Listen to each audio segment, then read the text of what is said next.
All right, here we go. Friday, DC and the Sunshine Man back better than ever. The podcast. Dave, I just sent out the tweet. If you want to retweet it, hopefully it went I will out. do that right now. There it is. There it is. Okay. Well, of course, I did not tag it correctly. Were you tagged? Because I freaking screwed up. I screwed up your. Yeah, I see that, but I did get tagged. God damn it! Idiot. All right. RJ Ryan 1. Good evening. So we got a lot going on tonight. We'll do a little hockey. We'll get some VGK stuff from Willie Ramirez a little later on. We got baseball. We'll get to freaking Andy Reid's existence, man. He's got another kid who's got problems tonight and today and from last night. So we'll get into that. We got a crazy Twitter beef. It's wacky stuff. And did I mention baseball? We'll definitely get into the evil empire. The evil empire. Yep. The Dodgers. It ain't the Yankees. It ain't the Red Sox. It ain't the Cubs. It's the Dodgers now. But I like it. So we'll get into that in a little bit. And we're also going to lean on Dave for some Super Bowl history stuff, because I want to talk about gambling on the Super Bowl in the 70s and early 80s. I got an angle for you there. So much to get to. But, I actually wanted to start out. Let's see. Mayor Vegas said he went 2-1 in hockey tonight. Tampa and BGK lost the Flyers. Brady is all fired up for the Twitter beef. What else? There's Cam saying good evening / early morning. So, Dave, I was telling you about being down at TI. We were having some technical problems today, so I don't know if folks can even notice, but there were a bunch of the interviews that we kind of cut off short because we couldn't hear the phone real well. There's something wrong with our feed, so we cut Dave off a little bit short. But, man, the other thing, I've been talking all week, Dave, about how much I love Super Bowl parties. And yep. I don't think you're a guy who, is going out, hanging out. In the past, had you gone out at all? Or are you working? Yeah. Are you working the whole time? You go and enjoy the game? Like you go to Mastriani's, watch the game there, have dinner and all that? Well, for years I hosted Super Bowl parties. That's right. Where was your favorite? What's the best place you hosted at? Oh, I got to go with Ruth's Chris. Oh, that's right. Because of the food. You did. Did you do both locations or just the west side? No, we just did the east side. You did the east side. They only did it at the east side because the west side wasn't really equipped for crowds that big. And Marcel. Yep. God rest his soul. And my friend Jay Salamini, man, I mean, they put out spreads that were unbelievable food. So those were great. And Crazy Horse 3 was fun. Yep. By the way, I'll break in. Dave didn't do a snack. His favorite snack was steak, chased by steak, chased by some other meat, chased by shrimp. Yep, the shrimp. You love the shrimp. Dave didn't the Super Bowl party it up like the rest of us mere mortals. Hot dogs. Shove your hot dogs up your ass. We're not doing hot dogs. And the Crazy Horse 3 had good spreads too because they would bring in famous Daves to cater on Super Bowl Sunday. So, some pretty good barbecue there. Yeah. Those were nice. And, of course, the scenery was pretty good. But my favorites, definitely the Ruth's Chris. Those were just great. Yeah. I feel like that might be one of the, we talk all the time about Old Vegas and how it's changed. That might be like the restaurant of all restaurants that went under that you'd be disappointed in the most. Like you love that place. Yeah. They were open real late, especially the one on the west side. They were up until like 3 or 4 in the morning. And, going out and getting a prime filet at 2 in the morning. Yep. Not bad. And the drinks were flowing. Yep. Those were good times. A lot of good guys there. A lot of them aren't around anymore, unfortunately. And like you said, there were nice women who hung out there.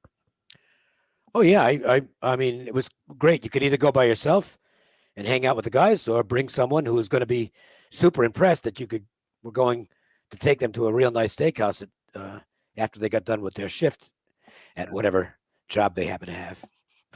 That good point. That was one of the places, if you went with Cokin, as soon as Dave walked in and sat down, you were like, oh, shit, everyone knows him here.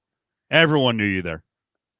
Yeah, They put me if I had a girl with me, they put me in the VIP room, and it didn't matter if there was a celebrity in there or not, because there were nights where there was celebrities in there, and they thought they had the room all to themselves, and no, sorry, you're gonna have to share some of the room. There was some rapper, I can't remember who it was, but a rapper with a big party one night, and I don't know rappers, so I don't know who it was, but he was very well known, and that turned out to be fun because I think half the people with him didn't know that he was a big sports fan. Wow. And he saw me I had a copy of Baseball America, the newspaper. Get out of here. And he says, I read that paper, man. That's got all the prospects in it. I was like, yes, all right. That's awesome. That is so cool. Yeah, that was a cool place. I don't know if it was. I don't think it was Tupac and Dave eating ribeyes together. Maybe. No, it wasn't Tupac. I would know that one. It was I can't remember who it was.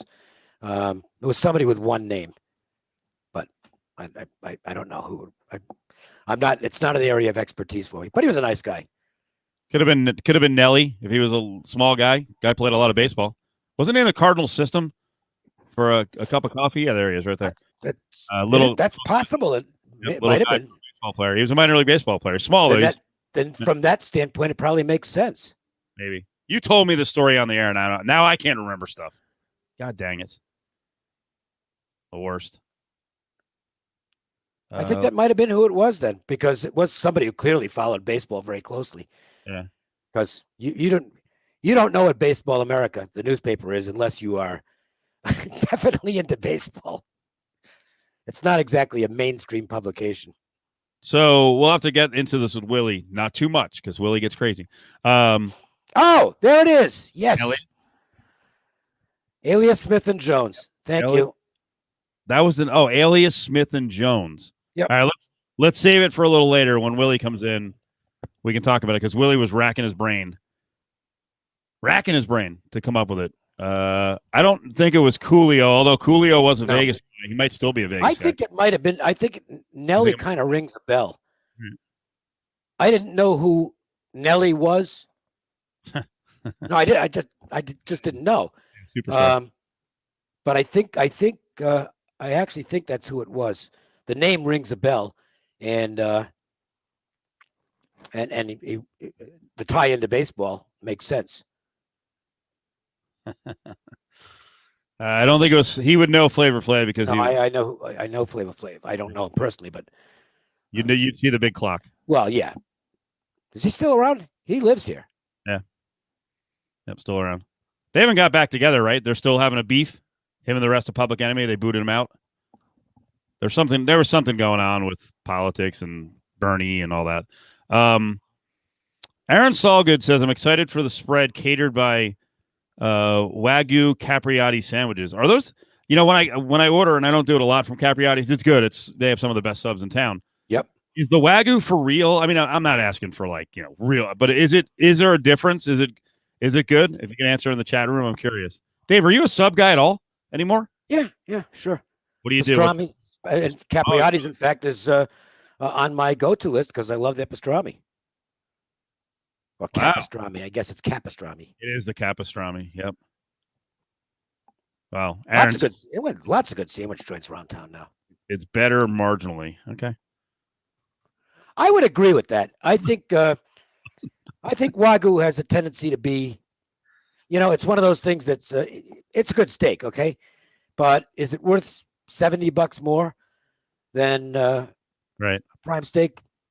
I can't tell the difference. I'm not discerning enough, I guess. It tastes different, doesn't it? Though the actual taste. Yeah, there's definitely different tastes. I mean, it's like dry aged, wet aged. I mean, I'm not a dry aged guy. Okay. Yeah, to Rick, I wasn't asking Cokin for the Public Enemy update. I was asking the chat room. So I should have directed it at the chat room. I'm sure that Dave is not up on what's going on with the Public Enemy breakup and angst. The only Public Enemy I'm familiar with is the old film starring James Cagney from the 1930s, where he squeezes a grapefruit into May Clark's face. May Clark, I love it. That's an old reference. We were We were talking some 1955 TV that I'm gonna get you on in a couple of minutes. Okay. You ever go to Siegel's inside El Cortez? I haven't been downtown in so long. Yeah, it's pretty solid specials. I mean, it's not like high end stuff that you eat, but for good prices, it's pretty cool. $14 prime ribs, nothing wrong with that. I mean, if it's a good, it doesn't have to be. Look, I mean, Jackson's. I don't know if they still do it, but because I don't go out much anymore. But the Monday night prime rib at Jackson's, it's just a bar at the corner of Jones and Flamingo. Yep. That's a good special. I mean, you can get either size, the big hunk or a smaller cut, and it's good prime rib. I mean, it tastes good, and they give you the baked potato with it and a salad, and you walk out of there. Yep. I don't know if you tip well, maybe what, $25 maybe tops. Yeah, might not even be that much, and it's good. Now Brian does a good job down there. God damn, someone I cannot remember who I was talking to. And I don't think it was on the podcast. It was just in casual conversation. I don't talk to that many people. And someone was blowing up Jackson. Like, they love it. They were also saying the same thing. They're like, where can you get a ribeye for $13? He's like, that place is tremendous. I was like, okay. Jackson's. All right.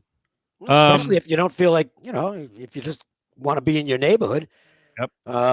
Just spin over, and the staff is very nice, very friendly. They do a good job. Yep. Yeah, they were an advertiser with us for a long time. Yep. Everything slowed down, so maybe they'll be back down the road. Brian's a good friend. I'm trying to remember who it was. Oh, I know. You know what? There's a Dave. You don't go bar hopping much, but I'll ask the chat room. There's a place called the Mint, kind of in honor of the old casino. It's just west of the Sahara, on Sahara. It's actually, it's in the same shopping center at the end.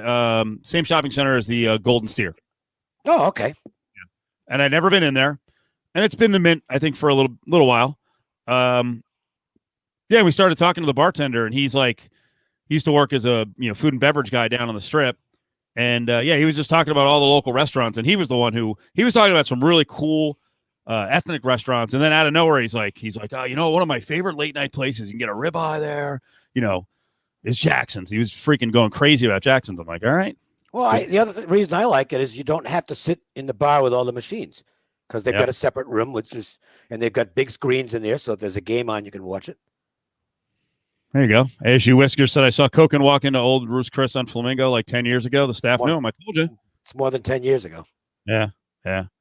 I guess while we're blowing up local bars, why not, right? They're all trying to make the comeback, get back open, get people in there. Yeah. I like the Village pubs. I think the Village pubs are pretty solid, and they have good steak specials. And they've got the Ellis Island beer. So, and they're all a little bit different. They're quiet. I'll tell you that. If you go in and they don't mess around, they're like, these people on the machines, they pay the bills. Yep. Yeah. I don't know that I've seen people yelled at who are getting all like rowdy at 12:30, 1 o'clock in the morning. And they're like, okay, calm down. All right. Calm down. Because we got people over here who are paying the bills. Yeah. Village pub. There's lots of local places. And I just hope they're surviving. Yeah. I like the Jerry's Nugget restaurant. Jerry Nugget had great prime rib. They still got it. You can get multiple sizes. And the desserts. Ooh. Yeah. Fabulous desserts at Jerry's Nugget. What would you say? I mean, if this isn't based on value, but best prime rib period, what do you think? Well, I guess I'd go Laurie's. Yeah, that's what I thought. It's a pretty nice meal. Yep. They do everything right at the table, don't they? Yeah. And they also, you can get it. Salad. They make the salad like Hugo's right at the table? Yep. You can get it delivered too. All the restaurants now have delivery of some kind, whether it's Uber Eats or DoorDash or with Grubhub, whatever. So if you've got the apps, you can eat real good and avoid contact, which some of us are want to do these days. How do you eat your steak? Rare plus, medium rare plus, or rare. So what do you do? Have them do it just so you have them bring it rare, right? Yeah, although prime rib to me is a little better medium rare. I think I agree. But regular steaks, I mean, if you want medium rare, if they bring it rare, at least maybe you can heat it up a little bit without killing the steak. Well, at Roots Chris, And still, like at Fleming's, they know how I like the steak there. I like it Ruth's Chris style, extra butter, extra hot plate. So you order it rare, and it actually cooks. It's still cooking when it comes to your table and it gets to medium rare. Well, the plate's 500 degrees with the butter. Man, that's good. Yeah, I mean, this is Brady. Now you're just baiting us, Brady. Says Cokin, thoughts on Mahomes putting ketchup on a steak? It's his steak. He can do what he wants. Yeah. I wouldn't want to be the chef. I'd be a bit insulted. Yep. I believe the ex-president is also a ketchup on his steak guy. Get out of here. DJT is really? Yeah. Trump? Yeah. Wow. Okay. But that's, that's all personal tastes. Me, I want it. I kind of want it still breathing when it arrives at the table. Yeah, I don't like it rare, but I like it medium rare. I don't mind it rare. If it's filet, I like it rare. If it's a New York steak, a New York strip, or a porterhouse, I like it more medium rare. So it depends on the cut. God damn it. We all have to go out to steak dinner at some point with sounds real good. Right. Let's all get vaccinated, get this thing behind us, and start going out again.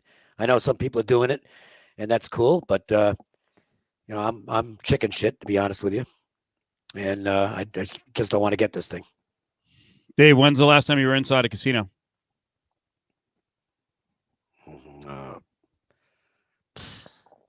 I have no idea. Any of the locals, Red Rock, anything like that? Nothing? Probably before masks were required, so that goes back quite a ways. I think I went down to the Orleans to get the hamburger joint down there. Right. What is it? Is it Fuddruckers there? I don't remember who it was. Yeah, Fuddruckers. Yeah. Okay. Yep. I think I went in there to get a burger at like 1:30 in the morning or something like that. And that's several months ago. So that's interesting. You say, hey, I want to stay away from this thing. It's scary. I'm with you. We've between work and just going out for a drink here or there, I've been a little more adventurous. This is nothing against the place, right? But doing the show today at the TI, today was and good for the TI, and I think good for Vegas this weekend. The TI was the most crowded I've seen it in months. Good. Months and months and months. But with that said, and this is nothing against the place, right? Where we were, the Golden Circle is a very cool sports bar. I did notice pretty big groups at two different tables, they'd be separated. But the rule here, Dave, once you go into a bar or restaurant, as soon as you get a water, as soon as you get a beer on the table, wine, whatever, a drink, you can take the mask off. Right. And man, there was a table behind us of guys, clearly tourists, out of town. They're doing Vegas. And they're yelling and carrying on. And when I looked around, I was like, man, I was talking all week on the rest of the podcast about I had a decision I could make about going to a Super Bowl party. I got invited to two different bars. I originally was just going to stay at home. It's going to be 3 or 4 of us. And that's what we're going to do. We're going to stay home.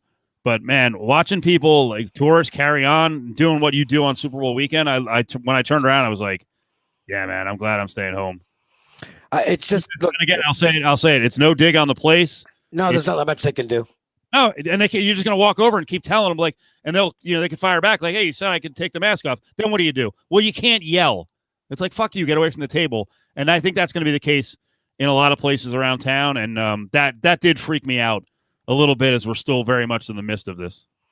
Yeah, I was more comfortable going out early because it's like, okay, well, it's, but, and maybe it's the age group I'm in, but I know some people, a couple have died and some others have had a difficult time. So, no thanks. Yeah, I'm 68. I'm in really good health. I don't need something that might have lasting effects that really starts to screw things up. And I don't know. Okay. Mayor Vegas, or I always mispronounce your name. A lot of people walking around Fremont today weren't wearing masks.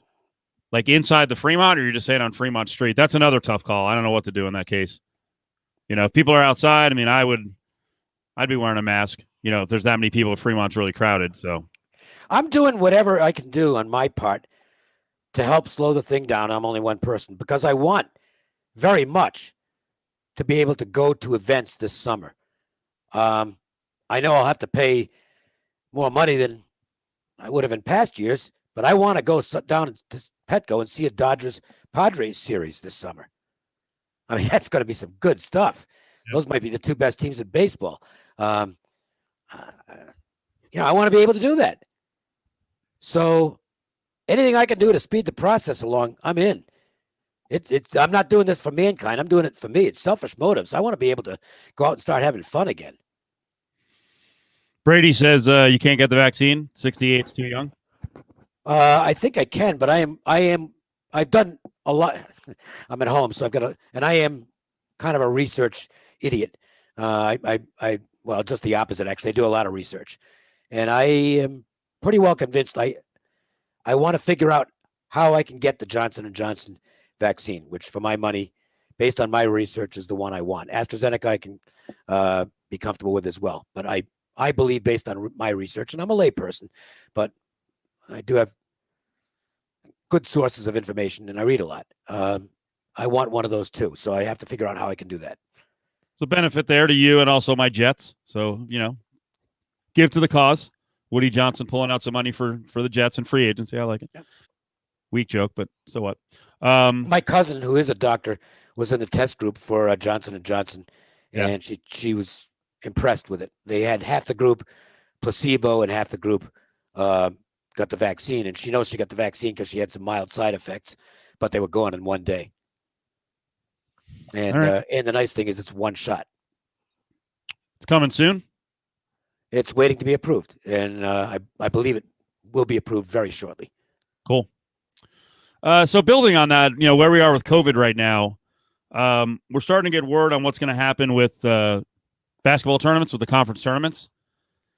I saw John Rothstein tweet out today, source 2021 SEC tournament is on as planned, hopes to have 20 to 25% capacity. What? I guess it's doable if they manage the crowd properly. Now, I have seen some events where there's been some people recently, and it looks like they're doing a really good job, or the fans that are there are doing a really good job of adhering to the rules, which wasn't the case last summer or even in the fall. I think we've arrived at the point now where the overwhelming majority of people, and there's still some idiots out there, but the overwhelming majority of people understand that you got to, you're only hurting yourself and everybody else if you don't adhere to the requirements. If you want to use the word, I know people don't like the word mandate because it seems like it's mandate. Screw the word. Just do what you're supposed to do. If there's 25% capacity, or fans fill up 25% capacity of the SEC tournament, if you're, say, Alabama, would you just opt out of the tournament? You have to have 7 days of clean test with your team before, you can play in the tournament. So if you're Alabama and you're in, I'm not playing. Why would I risk it? Yeah, makes sense. And look, to me, there's still no guarantees. I mean, the NHL. Yeah, I'm looking at the NHL schedule tomorrow, and half the games are postponed. We're still a ways. We're still a year away in terms of sports. A year away from normalcy. From full crowds. Yeah. Yeah, I agree. I would say hopefully maybe we get to 50% for the NFL next season. But hopefully by 2022 we got this thing kicked and everything's back to normal. Might be right on this one. Brady says Bama would drop further by losing SEC first round than skipping the tournament altogether. Probably true. They have to have a collapse to be outside of a top 4 seed. So as long as they close out the season strong, I don't know. Again, I know kids don't want to do that. They're going to want to compete. They're going to want to win the SEC tournament title, but I don't want to be around freaking.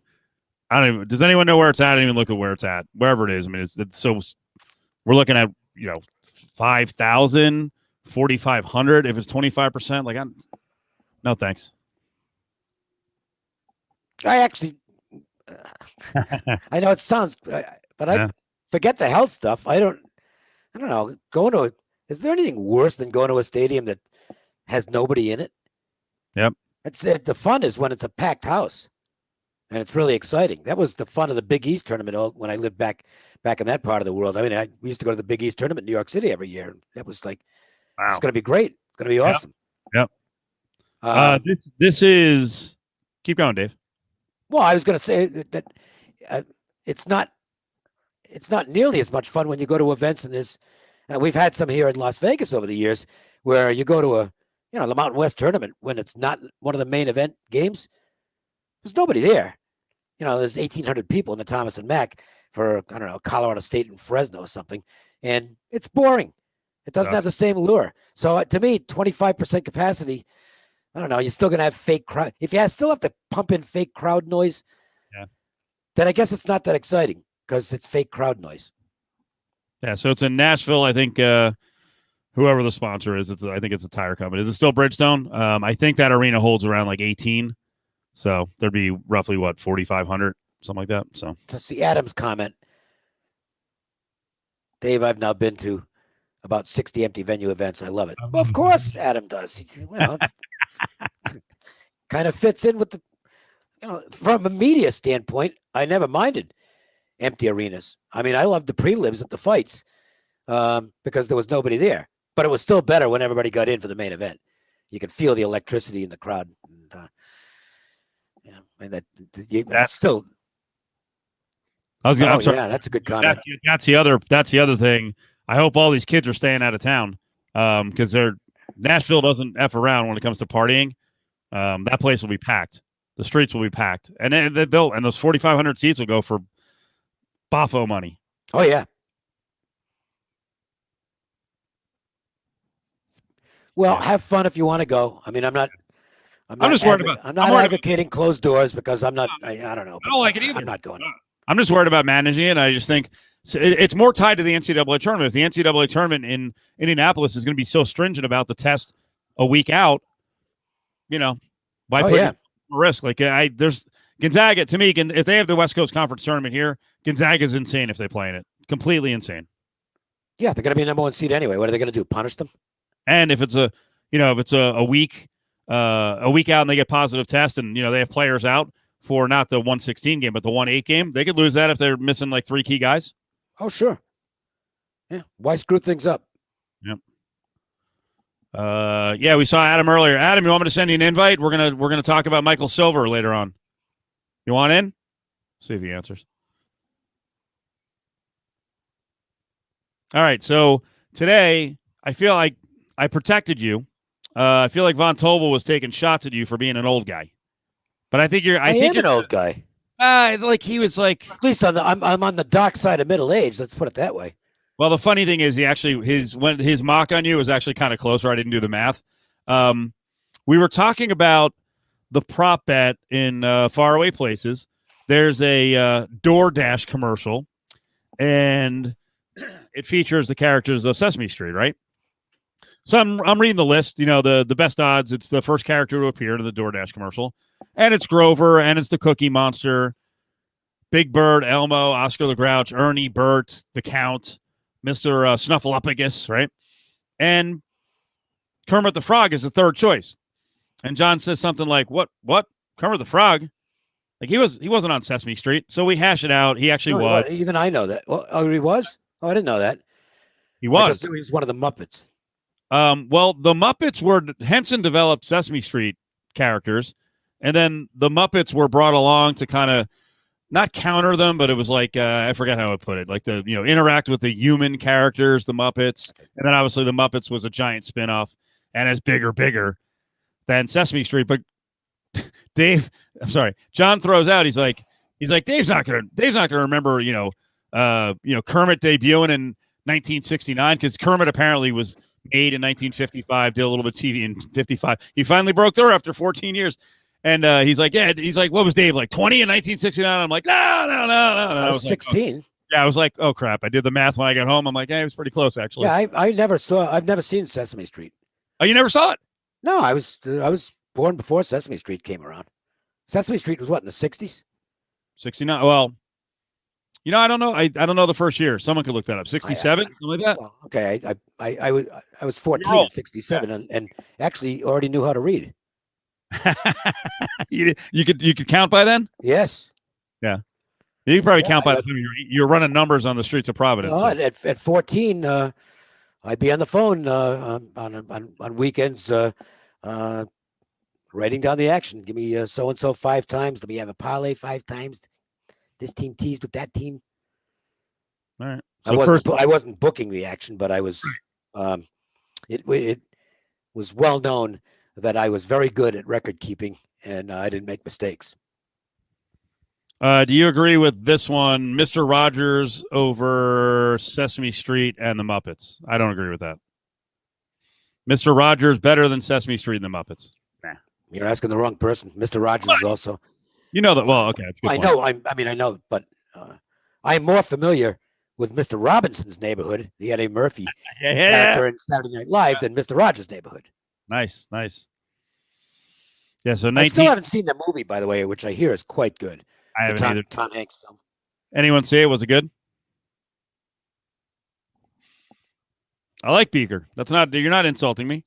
The me. I thought it said Beaver. No. Well, is that a good? I don't know. I look like Beaver. Who's Beaker? He is a. Trying to put it the right way. Is he a biologist? I don't know. That makes sense. Okay, Beaker. Yeah, okay. Mixing all the chemicals, and yeah, he's a Muppet. But I don't know. I was thinking it might be something along those lines. Yeah. They're kind of Henson's kind of creative with the names. So yeah, there's a commercial, and apparently you can bet on it. So a little weird with the commercial props, though. It seems like they're very specific. Like the book has already seen the commercials, and at that point, I'm kind of, again, I'm not betting them, but I'd be kind of worried betting on something the book knows the outcome of already. It's a little strange. Steve looks like Chris Beard. Nah. Oh, I got a lot. I would say the closest resemblance for you would be Leon Rice. That actually, I've gotten that one before too. Yeah, I forgot about that. That's right, the Leon Rice clone. They lost tonight, by the way. They lost at Nevada. I saw, and I kind of poked fun at a guy who covers the Mountain West Conference because he wrote the headline, Nevada stuns Boise, and I was like, stuns, and I hadn't seen the line. I was like, it was 4.5. Yeah. And might by be the on way, Boise in the rematch. You will, but it might be. Boise losing games, they're actually playing the rest of the conference's decent teams now. Yep. Boise was a bit overrated coming out of the gates. They're kind of puffing their chest out. Dial it down. Yeah, I would agree with that. They're a good team. But they're not the best team in the conference. I think I'd have to say Utah State's the best team in the conference. San Diego State's right there with them, but right now Utah State beat them twice heads up, so got to give the edge to the Aggies. No Matt Mitchell though. No, I know. I think San Diego State's better. And you know what? I think come tournament time, I might agree with that. Although Craig Smith does a great job. He's really. We got some good coaches in this league. There's some great coaches. Yeah. Steve Alford, by the way, who a lot of UNLV fans mocked on that hire. Reno getting Steve Alford. He's a good coach. He always has been. You know. How many Mountain West bids as of today? I think 2. I like that. I think it'll end 2 as well. I don't think there's going to be a third. Oh, there's been people saying 4. It's like, get out of here. No, they're not going to get 4 bids. They're not getting 4. Although I'll have to look it up. I know as of a week ago when they were talking 4, Utah State was at like 42 in the net. So to me, that's for a Mountain West. If that's a Big Ten team at 42, they're going to put them in. If it's a Mountain West team and the 4th team and they're at 42, you're not getting 4 in. Yeah, I think the top 4. 3. And Boise has made a decent case. It's only 2 that have really made real good cases for themselves. San Diego State and Utah State. Boise State just doesn't have quality wins. Yep. And Colorado State's just too inconsistent, although they have some very nice wins. That's the program, though. I'm telling you what, boy, if Nico Medved stays there, they're going to be really good moving forward. He's a heck of a coach, and he's getting better players in. Yep. They're both Craig Smith and Nico Medved are amongst the best X's and O's guys in the conference. And they both can recruit. Craig Smith's got some really good international ties. But here's the thing. I don't think either's going to be around very long. Nico's definitely a guy who's going to be given an opportunity to climb the ladder. I suppose Craig Smith will as well, although he might be one of those guys who just likes maybe the mid-major level. He could. Utah State had one of those guys in Stu Morrill, who he didn't like. He made one move to the marquee level and he didn't like it, and he went back to where he was comfortable, and it just he obviously was going to stay at Utah State for as long as he wanted. So I was gonna in there. We were having a little debate there about Utah State versus San Diego State. I actually think Matt Mitchell going down for whatever it was total 3.5, 4 games was a benefit in the long term to San Diego State because they had to use their bench. Yep. And they've got 2 freshmen. They've got they're both guards. Lamont Butler's a little thicker. They've got, I was going to say another Dinwiddie, but he's actually not related to the one in the NBA. But they've got a freshman Dinwiddie who's a more sleek point guard, and those 2 guys getting playing time is going to pay massive dividends down the road because the one thing San Diego State always has, and I think it's really important as the tournament comes along, both tournaments, you have to have end of shot clock guys. You have to have guys who, when an end of game guys, an end of half guys, and San Diego State already always has 2 or 3 of those guys. I don't think Mitchell and Shackle are guys like some of the guys they've had in the past, but they're solid. And the fact that they have some other guys who can mix in who can take shots in tough situation, it's going to be massive for them. And they're just better than Utah State offensively. Utah State actually shot the hell out of the ball against UNLV. Some of that was UNLV. Utah State's they're not good offensively. Yeah, well, it depends who they match up against. If they match up against a smaller team, right, then they just kill them on the inside because they've got an NBA guy playing on the inside. And they're very well coached. So Utah State to me is one of those teams. I hope they get in like an 11, because if they get the right matchup, they can beat somebody in the first round. San Diego State will go in higher than that because they're San Diego State. Yeah. I don't know that Boise is an NCAA tournament team. I think Boise's probably an NIT level team, and I think got to where CSU is as well. But I'd love to see them get bids, but unless they upset in the conference tournament, I think both those teams will be looking at NIT if they play it. Who do you like more, Colorado State or Boise? I think I like the Rams. I do too. A little more because they've got a real go-to guy in Roddy. Yep. That kid can really play. It's a tough matchup. Oh. And Isaiah Stevens is great. He's he's little, he's skinny, but man, he can blow by people, he can defend, he can shoot the 3. Kendall Moore is a smaller version of him, but Roddy's that's a crazy one because I don't think until you get on the floor you realize how versatile he is and just how big he is. He is a big guy. He's wide. He's wide, but he's very athletic. Yep. Nice player. I think Colorado State still has their bad games. They had one last night against Wyoming. That's a team they should have handled, and they were lucky to get out of there with a win. Yep. But they're improving, and boy, they've come a long way in a hurry under Medved because they were a pretty bad program when he got there. Yes, we're all rooting. Everyone down here in Vegas is rooting for San Diego State. Yeah, right. We're not, and that's why we're not sitting here chanting MWC like the idiots in the SEC who Alabama wins a national title, and you've got LSU fans who are like, yeah, the conference, like, fuck that. One other prop I wanted to talk about, Dave, is we got a little controversy now, and I'm shocked that no one ever thought of this one. The national anthem prop is, I love it. I think it's so much fun. You got to bet it offshore. They fuck up the timing every once in a while, so you're not going to put a ton of money on it. But it's always fun to kind of predict it, and it starts off the game and betting, and it's certainly better than the coin flip. Well, the over-under was around 2 minutes. It's a duet with a country dude, Eric Church, and I don't know what genre is she in? Jasmine Sullivan, who's the African-American lady, power voice, really good singer. So it's a duet. And someone sat outside the stadium, I think it was today or yesterday. They were really far away. And I was going to play the sound tonight, but you can barely hear it. It's very much in the distance. They sat outside the stadium and it appears like they're recording the rehearsal.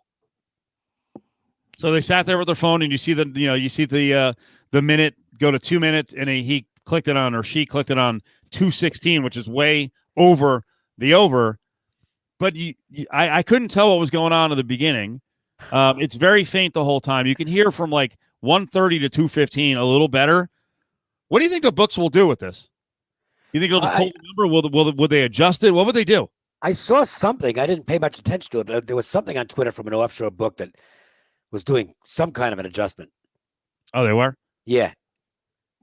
Well, if the information's out there, I mean, you got to adjust, I guess. But I kind of just spaced over it, so I can't give you details on what they did. Yeah. I don't know. I thought it was interesting, and I was kind of disappointed. I'm like, this is one of my favorite bets, and you kind of hope that there's no snitches on it, and it's always fun to see them, as they're singing it. So this is how far away the person was. So I mean, again, I'm not going to play it because you can barely hear it, but eventually, I mean, you have to listen really closely. But eventually, it's up here. I would say let's see, the lady starts to sing the final Brave, right? Home of the Brave, where you can stretch the song out for so long. She starts to probably hit it right here, and it goes 11 seconds, which, by the way,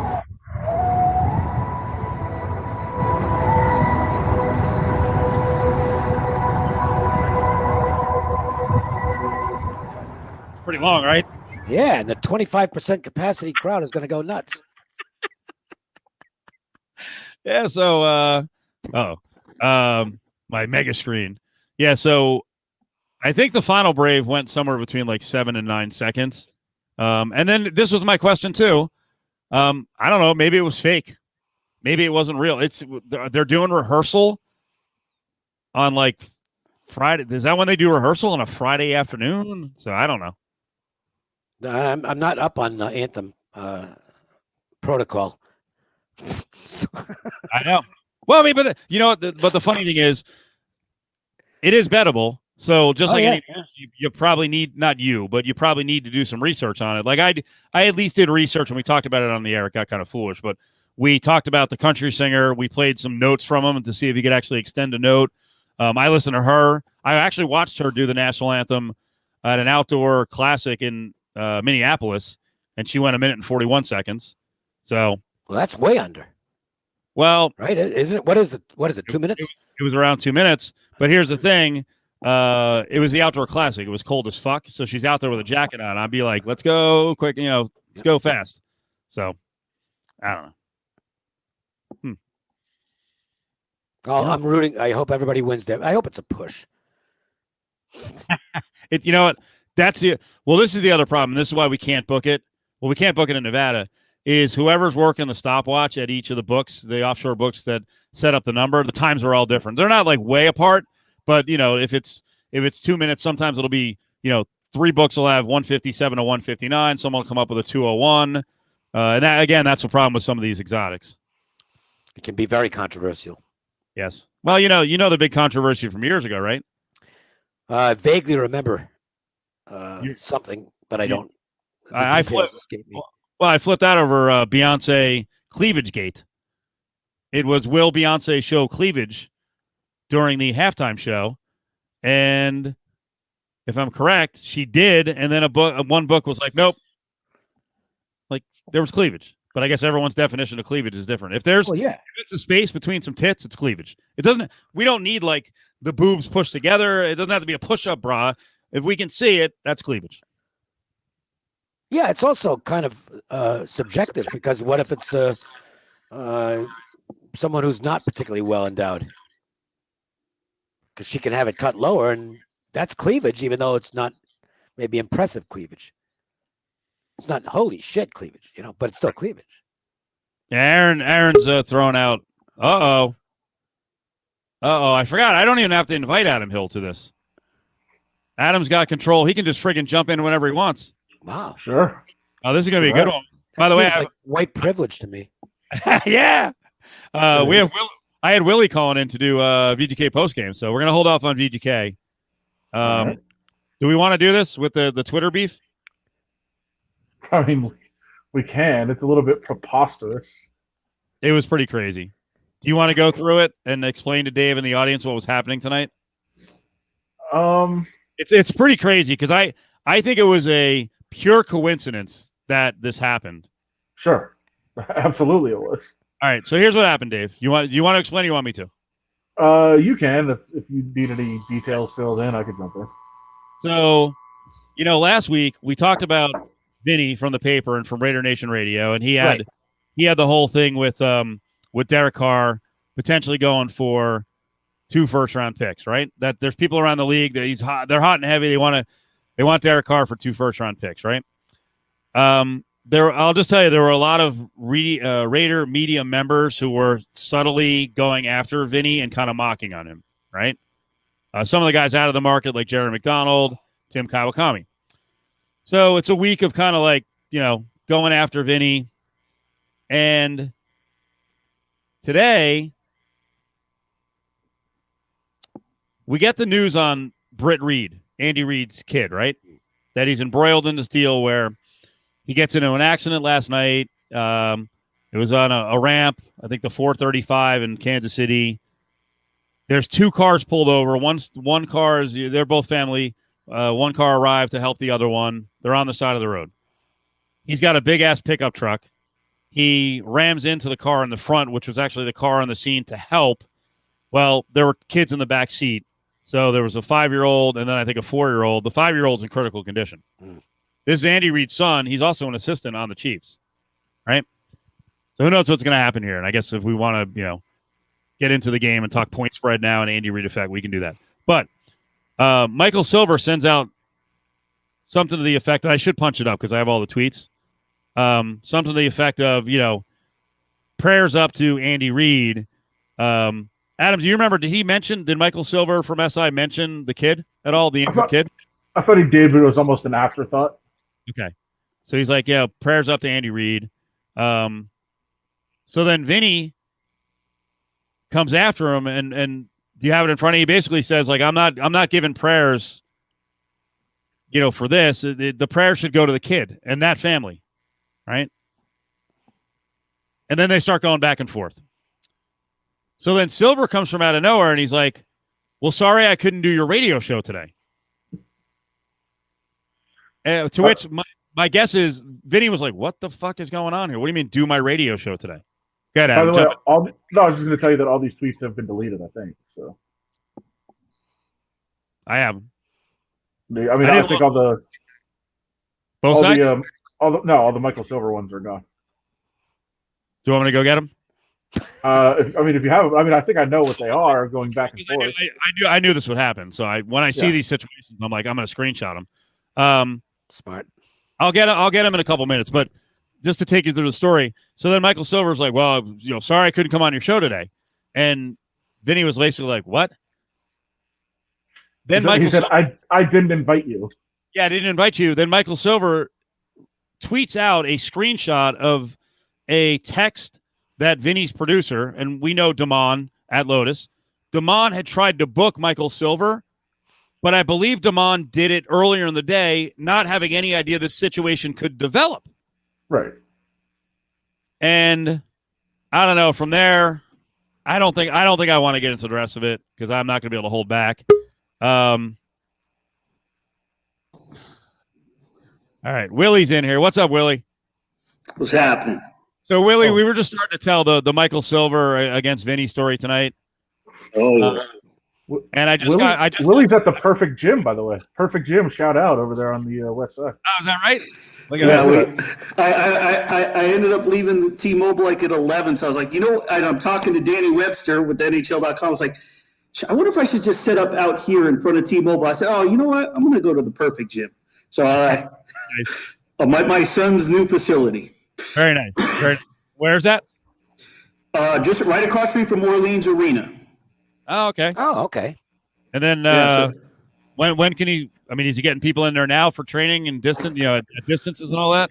Well, right now because of that, it's kind of worked out perfectly. We're waiting on the special use permit to go commercial, so he can do one-on-one training because he can be in here working out. He can have a workout partner, so just doing one-on-one training. And once we get the special use permit, probably be in April. Hopefully it'll lighten up, but it's not going to be like a big box gym where there's going to be droves of people. There might be 8 to 10 people in here at a time, and there could be distancing, but hopefully by then it'll be a little, the restrictions will be a little lighter. So, but it's moving along. It's, the personal training and the fees for that are paying the bills, which is good. So I was just telling the story of what was going on Twitter. I got to the point with Michael Silver and Vinny where Silver said something about, hey, sorry I couldn't come on your show today. And Vinny's like, I didn't invite you. And then Michael Silver takes the screenshot of the text from the producer, Damon, produces for Vinny. And then Vinny said, well, I didn't know Damon was doing that. And after that, then I guess then Silver comes back and said, well, it's been a rough week for you professionally, so prayers up. And that was, of course, reference going back to everyone coming at Vinny for the Derek Carr report. So, and then there was a few more back and forth, but yeah, that's where we are. That's where we are. So, Adam, I'm going to get my phone. Go ahead, Willie.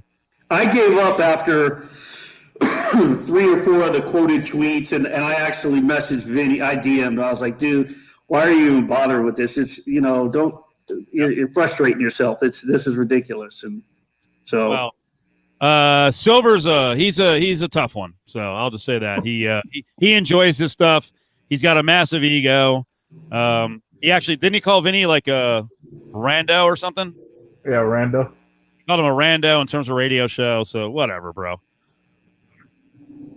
Yeah, Twitter. There's a lot of things I can say, but I'm gonna go ahead. No, Twitter's the best. I mean, I love, I live for this stuff, which I don't think everybody does. I don't think everybody loves being in this thing. But I very much enjoy it. I think it's fun to go back and forth. Now, the problem is the quote tweets, especially if you're kind of winning an argument, because when you quote tweet somebody and you're going back and forth, and all of a sudden they start deleting, which is what happened here. Michael Silver went and deleted all of these tweets. So now you've got all these quote tweets, and it looks like you're arguing with yourself because the person deleted everything. Yeah. It doesn't make it, it's no fun anymore. Yeah. I want to actually go back and forth. I mean, listen, I've never deleted a tweet or taken anything back. Maybe I should have this weekend. I don't know. I almost gotten some hot water with some people this weekend for a tweet. So, but I don't go back on it. And once you send it, I feel like you sent it and it's out there. It's out in the world. Yeah. So. Can't backtrack. Yeah. If you want to delete it, that's fine. But that doesn't mean other people can't screenshot it and use it wherever they want. Dave, obviously you couldn't ever imagine, when you started in the business, like Twitter being a thing at some point. Oh no! I was very resistant to it at first. Were you? I'm not doing that. And then I discovered that, hey, this might be not only good for visibility, but really good for business. And it was. Dave, I remember Dave and I arguing about it. It wasn't really an argument. I was like, hey, this is pretty cool. This is back in 2009. And Dave was like, it's stupid. I'm not doing that. And then, then we see him a couple of years later and he's tracking every freaking annoying play in baseball games and he fucking loves it. And you're Dave's into, you don't debate a lot on social media, but I think your spot's more Facebook than Twitter for that stuff. Yeah, if I have nothing going on, I will sometimes go to one of the national news stories on Facebook and just mock on stupid people who make just these idiotic comments. We got a lot of really stupid people in this country. That's the one thing that social media has taught me is that, man, we got a lot of fucking dummies out there. I mean, just really completely uninformed. It's scary. And it tells me that we need to do a better job educating our kids. Seriously. Because we're turning out a lot of real morons. The worst part is I feel like Twitter is, listen, this is a low bar, but I think Twitter is the place where you get the best, back and forth, some of the best debates. Yes. But it's still the average intellectual level of the users is incredibly low. But it's still better than Facebook, which is just a set. Oh, it's just Facebook. It's like Facebook is you can argue it's the best comedy show on the planet. And the problem with Facebook is that Twitter you can follow, people are following you that you're not following. It's just droves of people that you don't know. Facebook I think is more personal. So that's why it's more agitating, because you are, it's a mutual agree. Someone friends you, you're agreeing to be their friend. So, your followers, I'll tell you what I've done in the past is, knowing there's a story out there that's controversial, or knowing that it's going to get under people's skin, I will post it on Facebook, remove it from my timeline, and then undo the notifications, and then go back like a day later just to watch all the bullshit that's taken place. That's what I like to do, just to see the shit that's been stirred. My Facebook friends are not stupid. I like going to the. I'm talking about going to the I don't know, whatever news outlet. Public posts or something. Yeah, I got public, you. and just the comments are just unbelievable. I got you. Oh yeah, there's no. Yeah, and you want to talk? Let's take it local. There are some Golden Knights groups on Facebook that are just ridiculous. My mom is forbidden from texting me during games, which took place, 17 times a game in the first season. But she'll text me, says, now, William, I heard this. I say, you heard it or you read it on a Facebook group? Because if that's the case, we're done. There's no more texting allowed. But it is prevalent on Facebook. I heard. Yes, I heard. All the time. Yeah. Or the other thing I wonder where they got that Facebook, from. the other thing I get a quick kick out of is the people that share stuff on Facebook within minutes of it being posted, and then to read the actual article or whatever is much longer, or they don't even qualify it. They just share it. They never even read what they're sharing. They're just sharing stuff. That is one of the great quotes of all time from Adam. Oh yeah, it's true. Bakersfield, the internet. It's true. It's just incredible what some of the people say on there. But Twitter started doing that thing where, to Willie's point, you couldn't share a story unless you had already clicked on it. And if you tried to retweet it, it would say, "Would you like to read it first?" I saw that. Yeah. My favorite part of that is how many times I was trying to retweet my own stories. Like, do you want to read it first? I'm like, I did. Yeah, I did. I read it. Have her write it. Great.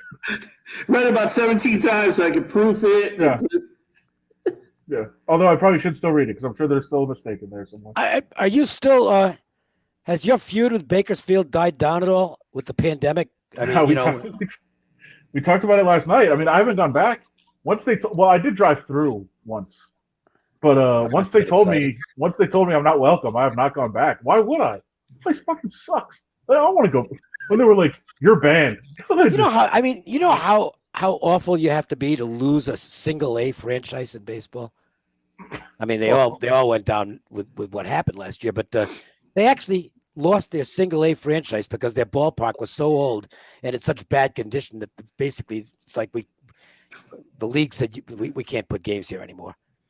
It's Dave. I was telling some of the stories last night from when I was banned from there, but I am not kidding you that we were out. We were at a coffee shop in Bakersfield, and we had 4 hours till the game started. And we asked, hey, is there any nice place to eat around here? Where can we go eat? And they said, oh yeah, just down the street around the corner. We're like, all right, cool. We got there. It was a Sizzler, which I enjoy Sizzler. But that's not what are we doing? Right? No, what are we doing? What do you want? The place calls itself the pomegranate capital of the world. I mean, there you go. Okay. Wasn't Sizzler part of a "I'm smarter than you" conversation recently? Was that? There was a Sizzler that I would go to on a fairly regular basis at Tropicana and Eastern. Yeah, and Eastern. Right. It was Sizzler, and then wasn't there a Tillerman right around there? Tillerman is further down the street. It was Flamingo. That was nice. A Flamingo, yes. Flamingo. Yeah. Tillerman was one of the better restaurants in town. By the way, we got the answer to the restaurant bar that I was thinking of. Oh, what was it? Alias Smith and Jones. Oh, that was on Spring Mountain, just past. It's on the east side.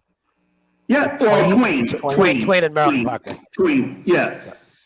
Just down from Paradise. Yep. That was the spot. Loved it there. Yeah, Alias Smith and Jones was tucked away, and on the street of the plaza when you pulled in was the Food Factory. That I don't remember. I just remembered Alias Smith and Joe. I couldn't remember the name of the place, and I was there. Alias Smith and Joe's was fantastic. Yep. I think Willie, the question, what you said, didn't Sizzler come up on the other podcast? I think it was we were discussing like being poor growing up, but then like where did you go that you thought like, okay, this is where you feel like you have some money. And when we go to Sizzler, I tell that I say all the time, like when we were in high school, like if taking a girl out to Olive Garden or Ricardo's, man, that was like if that was the first or second date, you liked her. I mean, Ricardo's on Flamingo and Decatur, Olive Garden. I mean, those were the spots, you know. But Sizzler too, yep. So, you know, the last Sizzler I went to was Graney and I drove down for the Modern Day Gorman game. It was when we drove down and back for the RJ, and of course, Modern Day snapped Gorman streak, and Graney was ecstatic. But that's where we ate before the game. We went to a Sizzler down there somewhere. We had now. All right, here's the question now: which was better, Sizzler or the place on Decatur near Charleston? I think it was Roadhouse. Wasn't it Roadhouse? Well, Roadhouse is all I think. Well, Sizzler is just so old and traditional. But when Roadhouse came around, that's what they had the. I mean, that's kind of hard to top. Wasn't there also? There was also one of those chain steakhouses at Maryland Parkway in Flamingo. Was that also a Roadhouse? Yeah, where you throw the peanut shells on the ground. Yeah. Yeah. Which they stole from Ground Round. Not to be confused with Texas Roadhouse, Dave. Because Texas Roadhouse is legit. Yeah. Texas Roadhouse is still one of my favorite places. But yeah, that was a different, like original Roadhouse or something that it was called. Yeah. Texas Roadhouse is the one by the cannery. That's Texas Roadhouse is the only one right now, which I think they're going to expand because you like I said, it's always a 2-hour wait to get a table there, which is insane. Mr. G says, "What about Hentucky, Dave? You remember? Adam, you might remember this too, but remember Nick's Supper Club? Oh sure. Oh yeah, that was classic. Yeah, it was good. Yeah. I'll tell you another place long gone from years past. People didn't. Cavalier. Out on Flamingo, East Flamingo, out quite a ways. Not to Boulder Highway, but I think it was called Cavalier. Wow. Let me ask you this. There was a place, Dave, on Valley View back in the 80s, late 80s, and it was this dive bar. Like when you walked in, there were video poker machines in the middle of it, poles that held the ceiling up, and water would drip through with the rain, but they had this little kitchen and the window. They slide the window. Yeah, I know the place. It was called The Lift. Yeah. It was right near where Jim Feist's offices were. Yes, Mr. G. We used to go there all the time. They had a half-pound. Let me tell you something. They had a half-pound burger. Was the best in town. Best in the city.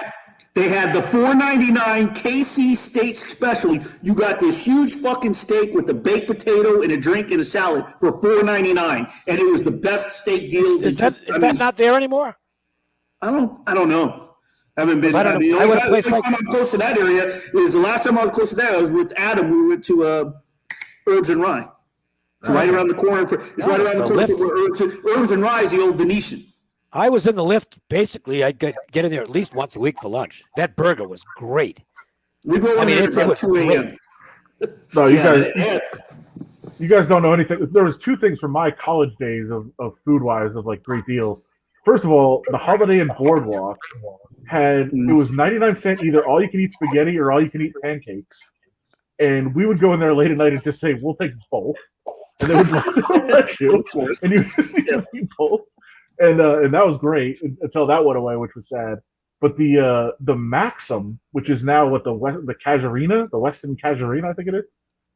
They put in like a 24-hour buffet that was like $3.99. So when we were in college, we would just walk over there from UNLV. It was great. Well, yeah, the other place that had surprisingly good food at bargain prices, and they'd have nightly specials. I believe Wednesday was rotisserie chicken, the Klondike. Of course, come on, great man! I was like $2 or whatever it was. Plastic. Yeah, it was. And the food was good. I mean, it was legitimately good. I had like $2.99 all-you-can-eat spaghetti at the Klondike, and that was a little bit dicey. I also went down the Gold Spike's always been the Gold Spike, right? Downtown? Even after, as far as I know, yeah. I went down probably 96, 97, because, like, you think I'm cheap now. I was really cheap then. I went down, and they had, like, it was like $2.99 roast beef at the Gold Spike, and I walked in, and, like, fucking every person in the restaurant was homeless. and by the way, $2.99 roast beef ain't good. Like, I'll eat anything, but I was like, God damn, this is pretty gristly and fatty. Well, there's a few downtown food items that I think aren't around anymore that were, I mean, the cup of shrimp. Yeah, yeah, that was not good at any price. It was these little tiny. You literally get a styrofoam cup with a bunch of little shrimp in it, and the sauce was just unbelievably hot and not particularly good. Really? It was like, this is not a good item. What was less appetizing, the Cuppo shrimp or Seat Williams Cuppo hot dogs? Oh man! Dave, do you remember those? Yes. You want to describe it to the audience? Seat is Seat might be the most inventive food person I've ever been around in my life. He just he could take anything, and just mix it together with it. It's like, that doesn't go with that, and it didn't matter. It's like, no, it's fine. He would walk around the station, and he had a cup with like 3 hot dogs sticking out of it. You're like, what the frig's going on? But the best part was, and I never put this together or thought about it, it was a styrofoam cup with 3 hot dogs in it. I don't doubt that he heated up the hot dogs in the styrofoam in the microwave, which obviously you're not supposed to do. It'll set the goddamn thing on fire. Look at Adam. Adam's like, yeah. Well, I mean, I'm saying him. Like, yeah. Like, what he probably in the package, he probably heated it up.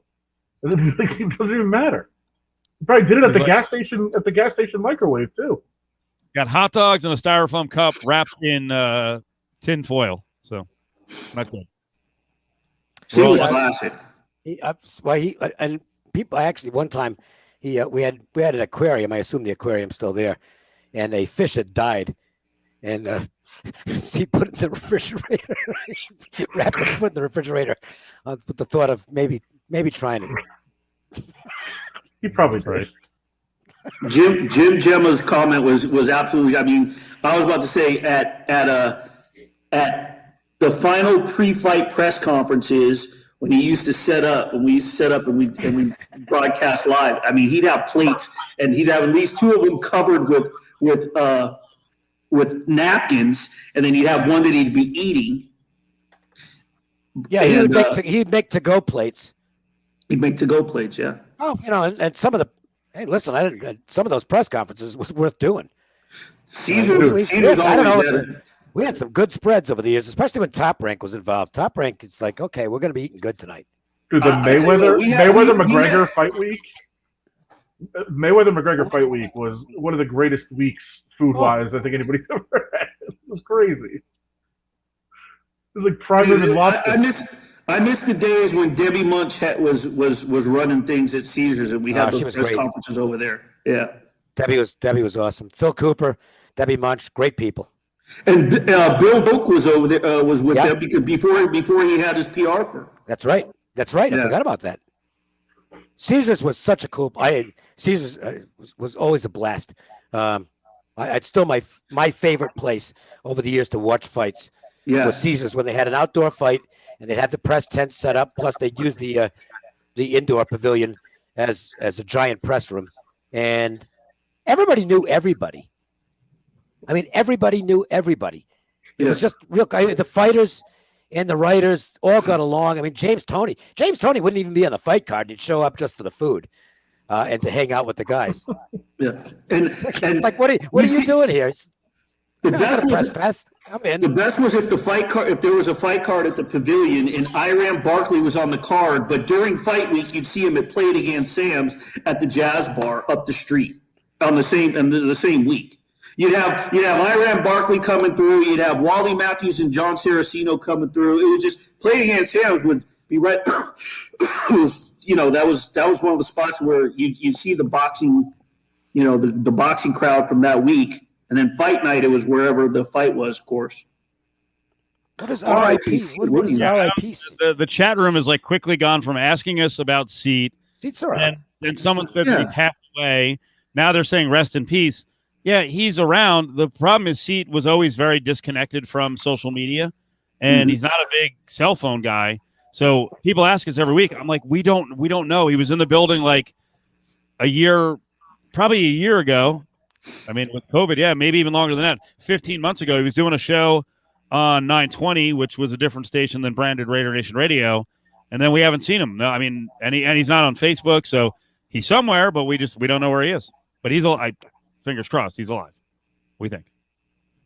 Yeah, you can't make any guarantees, but as far as we know, no, we would have heard something. We would have heard something. I think once we start talking about somebody in here, because I think like the last 5 shows we've been talking about somebody that died.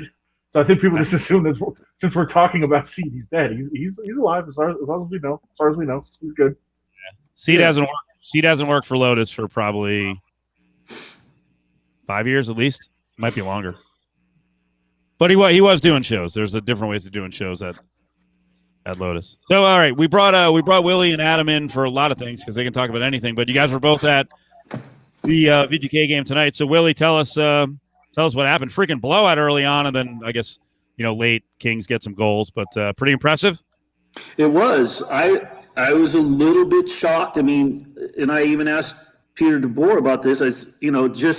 It's not surprising to see the caliber of talent that the Golden Knights have to perform the way that they did, but coming off of a 10-day layoff from game speed, and yes, I get it. They're used to this with bye weeks and the All-Star break, but it's a different sort of anxiety right now. It's a different time with COVID, and the fact that they just jumped up, jumped on the ice 2 days ago for practice and just ran roughshod through the Kings first half of the first period was pretty impressive because they were transitioning from one end to the other. Defense was creating odd man rushes, and the Kings just couldn't keep up. And they really haven't been that impressive, but they've been playing.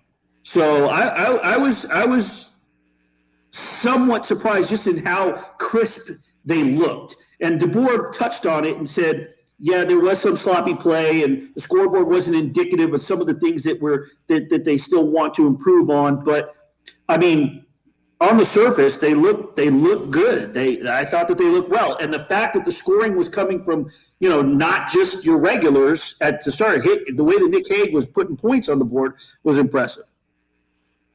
Yeah, I mean, I think Pete DeBoer had some good points, and you pointed it out that sometimes you just look at a score and you're like, oh, they played great. And he said, well, there were some times early in the game it really wasn't that good, so they'll try to clean that up. But as he pointed out, like anytime you're going to be up 5-0 in a hockey game, like it's a tough league to win. It's a tough league to go up 5-0 in any night. So credit to them. I mean, the Kings stink, but you've been off 10 days. You haven't had your coaches.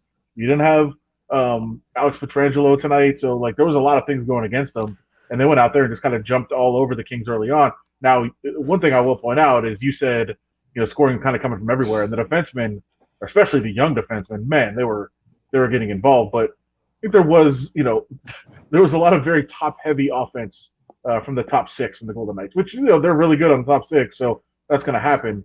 I think they do want to get a little bit more involvement from the bottom 6 forwards too.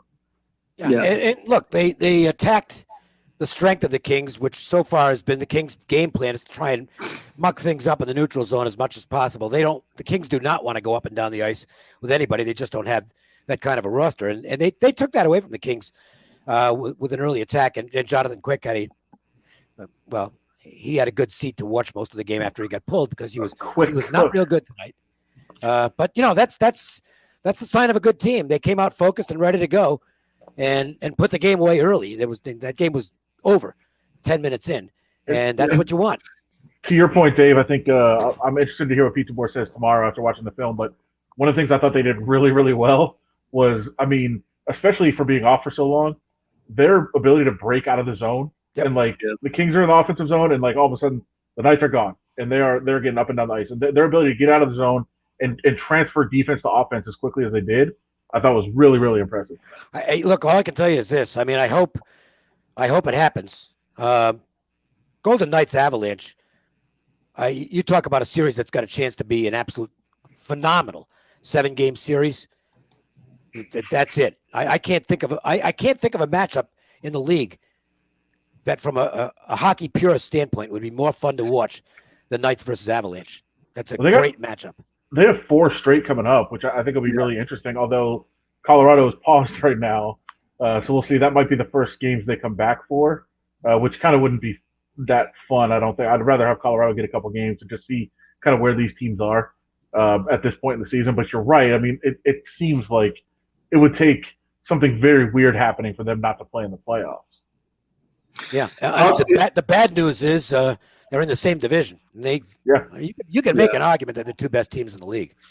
I think it's a good. The Bruins might be there with them, but there's certainly 2 of the best 4 teams in the league. Toronto looks good, man. Yeah, Toronto's looked good. Yeah, but it's the regular season. Toronto, come playoff time, Toronto. I'm sorry, I just don't trust Frederik Andersen come playoff time. And you know what? We're talking about the offense. We're talking about the young guys. I will say that the efficiency was. I even wrote this. Their efficiency was off the charts just in the first period. In terms, 9 shots on goal, 3 with 3 goals. They had a lot of scoring chances, a lot of high danger chances. But man, Fleury looked good. The 2 goals he gave up at the end. It's going to be hard to register a shutout, obviously. But just some of the saves he was making. He just looked like he just picked up where he left off. Tip-top shape. He continues to look good. 4-0 on the season. His goals against average is second in the league. His save percentage is .944, is third in the league. So, and granted it's 4 starts, but still, when you get to percentages, those starts they mix right in there. I was looking at who else doesn't have a loss overtime or regulation, and I think there's like 3 or 4 goalies that have made 4 starts, and he's one of a couple that don't have a loss regulation or overtime with a minimum of 4 starts. A lot of them have 7-8 starts at this point, but he looked great. I really think, and I felt this coming into the season, and I think I'm going to be accurate on it. What we saw out of Fleury last year, I think he really had a tough time getting mentally back into things after his dad died. 100%. And the Leonard trade and signing has further motivated him. I think he's a team guy, but he wants to be the number 1 goalie going into the playoffs, and I think he's going to be. Nothing against Leonard, who's a terrific goalie, but Fleury's going to the Hall of Fame. And Leonard's not quite at that level. I think Fleury's going to be the guy come playoff time. I want to see Leonard's progression and see how he rebounds from this. But I will tell you this: I'm 100% with you, Dave, on that. I think Dave Shane has had one private conversation with Marc-Andre last year. I know I did for a story that I wrote for AP, and I talked to Sidney Crosby. It affected him more than he would like to have let on, and that people want to believe. But one of the things that I'll always remember that he told me was that he said that it was after a Gallant press conference, went back in. Adam, you remember they would say, okay, if you were granted a one-on-one, you go back into the locker room. And he said that one of the things he really missed was after every game, whether it was that night or the next morning, he talked to his father every single time. And he said he missed that conversation. So I'm 100% on board that I think that had a lot to do with his digression and that he couldn't get it out of his head. And I think that he's focused. He's a lot clearer mentally.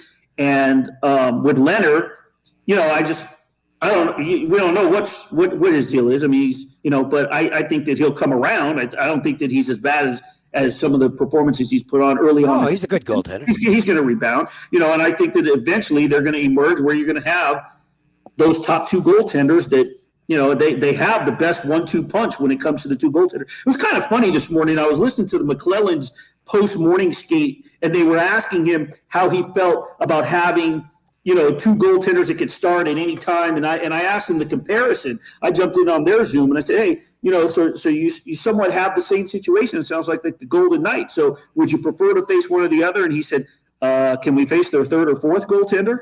Yeah. Can you bring back Malcolm Subban? We'll face him. Yeah. I don't know if they want a piece of that. After the way they look tonight, I don't know if they want to face Logan Thompson. I think the first thing to look at is it's very early in the season. That's as somebody was pointing out earlier. Like, wow, Fleury's been better than Leonard so far. Yeah, it's early. If the Golden Knights could have drawn up any way to start, I think this is probably how they would have wanted to go. I mean, they're winning games. Yeah. Fleury's playing out of his mind. Leonard was really good in 2 games. He struggled in the other 2, but it hasn't cost them a whole lot in the standings. And you would expect at some point Leonard will be Leonard, and he'll be really, really good. And maybe Fleury regresses a little bit because I do listen. I think his dad being around him last year, I think his dad dying absolutely impacted him, and it was really tough for him to deal with. And mentally, it took a while if he ever really got over it because he struggled much of the year. But his struggles go back further than that. I mean, it's not like he was playing at some unbelievable level and then that happened. It goes back to the end of the season before. Where he was struggling a bit. So I do listen. Fleury's more than capable, and I think in stretches, like we just saw, he just had almost 120-minute shutout streak. He can be really good. Here's the thing: is that Fleury had no backup. Yeah, he was the only goalie here. You had a 1 and a 3. Okay, I'm sorry. No one. I wish nothing but the best for Malcolm Subban, but he's an AHL goalie. He just is. If he wasn't, the Bruins wouldn't have said, get out of here as soon as they did. He was the 12th overall pick, and he hasn't materialized. So I think Fleury kind of wore out a little bit. That won't be the case this year. We're going to have 2 fresh goaltenders going into the playoffs. And that's why for people are saying, no, I don't think you're going to see a deal. I know simply, I make a trade. Yeah, I don't think that's going to happen. I think when you've got the possibility, you want to have 2, if possible, going into the playoffs. So that if somebody hits a cold streak or gets hurt, you're not dead. That would worry me about St. Louis. I mean, Binnington's a phenomenal goalie, but he's playing every game, and I think that's going to really hurt them at the end of the season, especially with the schedule being as condensed as it is this year. And it's going to get worse with the postponements because you're going to have 5 games and 7-night stretches, and you're going to have to use backup goalies. And I don't know what St. Louis is going to do with Binnington because he's their only guy. I think that's going to be a problem for them come playoff time. That's why they've got a nice team, but I don't think they're at the level of the Avalanche or Golden Knights. And I actually do give the Golden Knights an edge because I trust their goaltending more. Yeah, and obviously they played a bunch of young players tonight out of necessity, and they got a lot of contributions from their young players, which is a really good sign for a team that, we talk about them being, they were an expansion team a couple of years ago. They're actually an older team at this point. So to get like an injection of young talent, I think not only does it help, not only is it going to keep guys fresh if they've got an ability to go to some of these young guys at some point, but also I think it's good for the older guys to have these young players that they're excited about. I think that adds a nice element to try to get you through a season like this where you got some young players you can get excited and enthusiastic about. So I think that's a good sign for the team as well. I think there's a lot going for the Golden Knights right now, but the problem, as you said, of getting to the end of the year is like, will the league even get to the end of the year? Like this is starting to get a little bit scary for me. It is. There's, 4 teams on pause right now. Half the schedule's postponed tomorrow. I think there's 4 or 5 games that are not taking place tomorrow. Yeah, and the Devils have 17 guys on the list. Yep. Vegas's average age is 28.8. I just pulled it. They're a little on the older side, but that's not ancient by any means. No. But like Adam said, it's now they've added experience.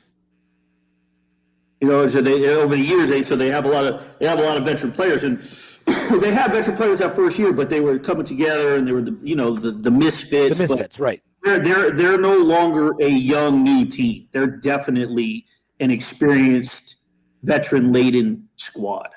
And they're big, and they're physical, and they're fast. I mean, they've got every chance to win the league this year. Stone is just ridiculously good, and him and Pacioretty are, they're fun to watch because they make things look so easy, and it seems like it's almost like they do the same things, they're patterns, but the way that they just manipulate whoever's in front of them at times it's baffling. It's funny. It's humorous at times. You know, the goal tonight, I know it was goaltender interference, but Stone just was so nonchalant. And I don't know whether the shrug afterwards was like because it was goaltender interference or just one of those I tweeted that, one of Michael Jordan shrugs. Like he just turned and he was like, you know, like, yeah, well, no big deal. Because even without the goaltender interference, the way that he just flipped it in the net was like, it was, I mean, so. I was with you at first. I was like, wow, that's the most casual goal of all time. But I think on review, I think he just knew it wasn't going to count. Yeah, he knew. Yeah, by the way, what was funny was the booze that got piped in. Yeah, but it was very lackadaisical. This is clearly no goal. This is clearly not going to. This goal is not going to count. No. Yeah. But those two are. I mean, it'll be interesting to see. I'm with Adam. I want to see what happens. It sucks that the Avs are shut down because that 4-game series would have been interesting if there was no shutdown. So let's see how they handle that. I just hope they get to the playoffs intact. Golden Knights maybe coming out of this division. Tampa is going to be tough to knock off. Carolina is actually a dangerous team, but they've got some goaltending issues. Montreal is very young, exciting, fast team, and the Bruins. I mean, you have the makings of a phenomenal Final Four. I was in our Associated Press back door, loading filing my story, and I noticed a story that moved on the wire from the Canadian press in how as the NHL battles COVID in the U.S., the North Division has been fine, and the Canadian government and everyone up in Canada they're sort of reveling in that they haven't lost a game yet. Yep. Let me jump in real quick because we got 2 more things to close on. In a couple minutes, I want to get to a little Super Bowl history, and I know Dave and Willie will be really good on that, and Adam's going to have some input too. But real quick, starting with Adam, I want the reaction to Trevor Bauer landing with the Dodgers. So the evil empire does it again. My God, the other New York team the Mets offered more money to Bauer, but Bauer still chooses to go away from the crap hole that is New York at times and go to Southern California. What do you think, Adam? Are we sure he's with the Dodgers? Because I saw like 4 different reports today. So yeah, I just want to make sure. As far as I know, that's done. I saw, again, going back to Vinny, I saw Vinny kind of chastising people for scooping too early. What was going on there? Well, there was I saw multiple reports in the last 24 hours of like, he has turned down the Dodgers. It's definitely not the Dodgers. I'm like, wait, it is the Dodgers? The other way around. Yeah. Oh my God, really? So I think there was like a Mets story that I saw. Like, okay, we're getting out of control today. But yeah, there was a lot of misinformation on the Trevor Bauer signing. Listen, I mean, it's the rich getting richer. Clearly, I mean, the Dodgers are loaded, but as Dave talked about an Avalanche Golden Knights series earlier, which would be tremendous. But they're in the same division. I mean, can we get like a best of 17 between the Dodgers and Padres? It'd be ridiculous. Tatis hitting home runs off of Trevor Bauer and celebrating. Holy shit, that's insane. I mean, I think this is going to be a really, really fun race. Hopefully we have baseball and everything goes along well. But yeah, I'm excited for the NL West now. It's going to be fun. Although, I mean, as a former Bay Area guy, Steve, Giants have been left far behind. If you want to know where Bauer is, I guess go to his Twitter account because it looks like he's posted a video on YouTube. He did a YouTube video, but I guess the deal's pending a physical. Well, okay. So I mean, that's the only thing. That's the only thing that hasn't that makes it not official. Other than that, it sounds like it's a done deal. Wow. Dave, what do you think? What do you think about the signing, and what does it do for the World Series odds? I'm seeing updated odds. It can't be right. I'm gonna double check this.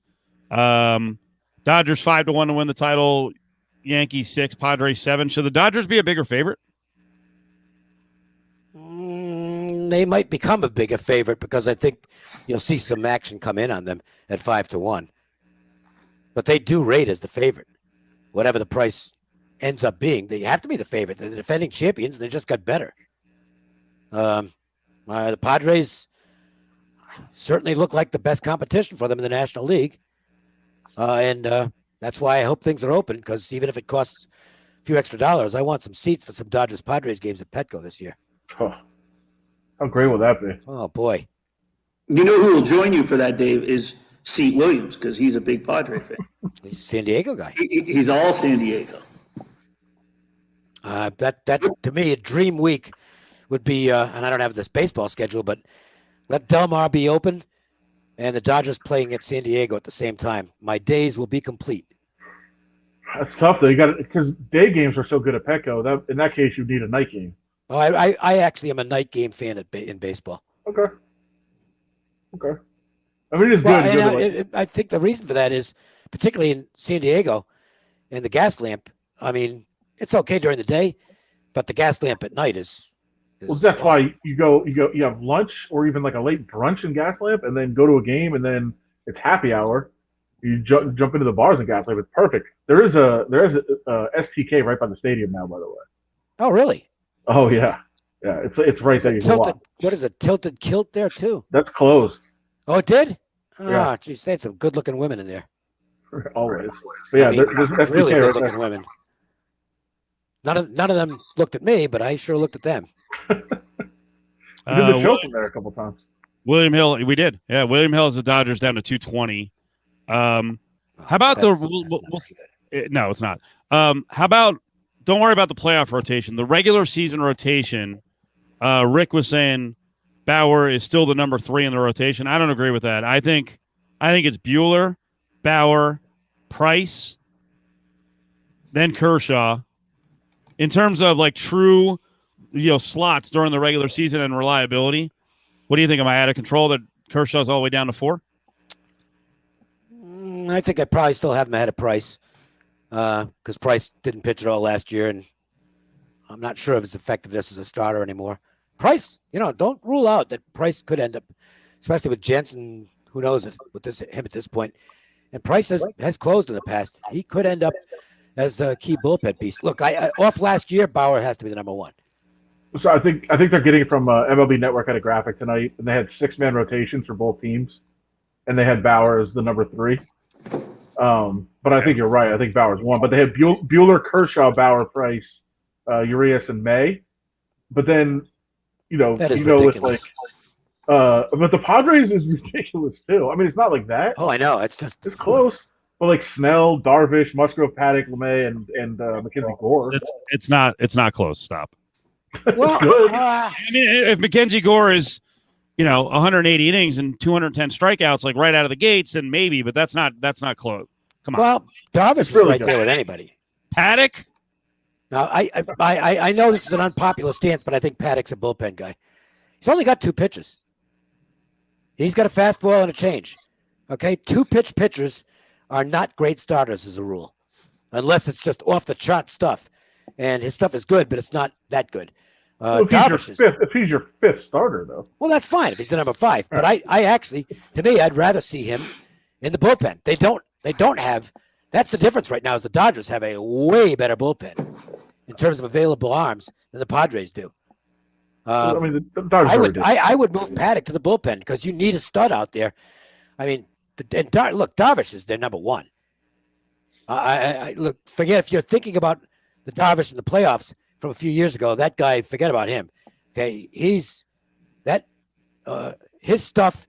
No, sorry, Mr. G, but if you think Darvish is trash, you haven't been watching baseball the last year and a half. He's arguably been the best pitcher in the game last year and a half, and that, I mean, his splitter is absurd. How about if we go top 2? Who are you going to pick for the Dodgers top 2? Because I would say the Padres top 2 might be better than Dodgers top 2. Well, I mean, if Bauer seems to have harnessed whatever was holding him back. Now, you can argue it was only 1 year, but, man, his stuff is filthy. And Buehler's got to stay healthy, obviously. He had some issues last year and the blister problem. But I think you could go Bauer, Buehler. But I don't know about Padres dropping Kershaw to 4. Yeah. But can you imagine Kershaw as a 4? Padres? Even 3. Snell and Darvish? Darvish and Snell, Darvish, man. Right, but I mean, the top 2 Padres might be better than top 2 Dodgers. I wouldn't argue against that.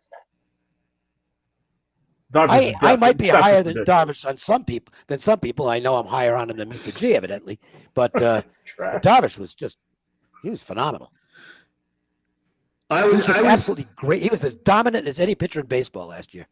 Yeah, he's completely flipped the script from a few years ago, and because I was questioning his worth in when at handicap games and writing analysis, betting analysis, and the way that he just has flipped the script and emerged in the last, like you said, Dave, year and a half. Darvish is certainly phenomenal and would come in as Padres number one. He's real deal, and he's going to be looking to serve against LA.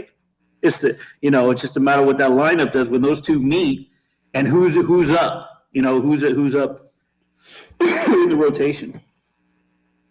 All right, let's wrap on this one, and this will lead somewhere. I'll give the veteran of the crew here the first shot. Dave, what was the first Super Bowl you watched that you remember? Like when you were what, 15, 12, 8? First one. Okay. Wow. Well, I mean, it was what, 67? Yeah. So you were a little bit old. I was already a teenager. Yeah. I forget, Dave. You trend young, man. I think you're like, a couple years older than me. I forget. Well, no, but when there was Super Bowl I, it wasn't like this. But did people know it was going to be like a big thing? Yeah. I think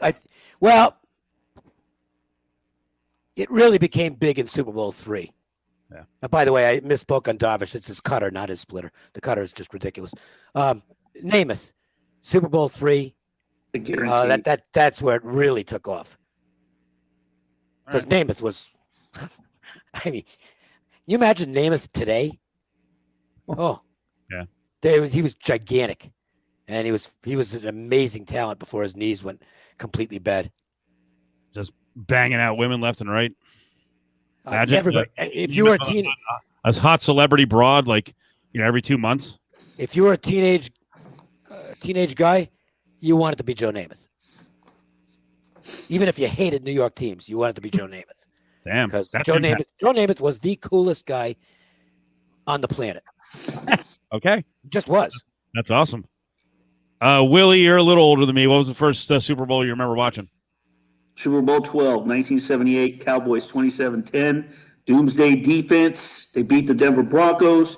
Staubach, Dorsett, Tony Hill, Drew Pearson. That was, I had been following football. I had already been into sports, but that was the one that I remember actually watching and sort of evolving into always being into it. But that particular Super Bowl. Adam? It was I'm looking back right now to try to see. It was 88 Redskins Broncos. Oh, I remember that one. And, you want to hear a funny story? Well, let me go first and tell you that in the morning we played basketball with Manute Bowl, who was our neighbor. Oh, that's right. He was your neighbor. And then Adam, yeah. what kind of car did he drive? It was like a modified like mini SUV, not mini, but it was like an SUV type car, but he didn't have a front seat in it. So the front seat was moved to the back. Did his head go through the sunroof? No, because he was so far back that he was all right with the legs. But he did like to imbibe before driving, which I didn't really understand at the time. But now I've come to realize you're not supposed to do that. But yeah, he had a little bit of a problem. That Super Bowl, I am normally not a big Super Bowl bettor. For instance, this year I have a bet on Tampa, but it's not a big bet. That year I had a pretty big bet. I really like the Redskins. Was invited to a Super Bowl party at the Holiday Inn. Dave Lee was the Super Bowl race and sports director at that time at the Holiday Inn, and Dave was a good friend. So he said, "Come down here for the Super Bowl party." And I had a girl that I was seeing at the time was Mary Monica, very beautiful girl, related to Corbett Monica, by the way, the former actor who was part of the Joey Bishop show. So we go to the Super Bowl party. Nice.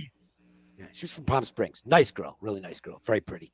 So we go to the Super Bowl party, and very quickly it's Denver 14-0, and I am not happy. And she didn't really care about the game. She wasn't particularly a football fan. So I said, want to go someplace? She goes, yeah, it's okay with me. So we went to Scandia. We went to Scandia, the miniature golf place. And we're, it's like, okay, my mind's off the game now. I'll have fun playing miniature golf. And a score comes over these loudspeaker. Guy says, halftime score, Washington 35, Denver 14. I missed all 5 touchdowns.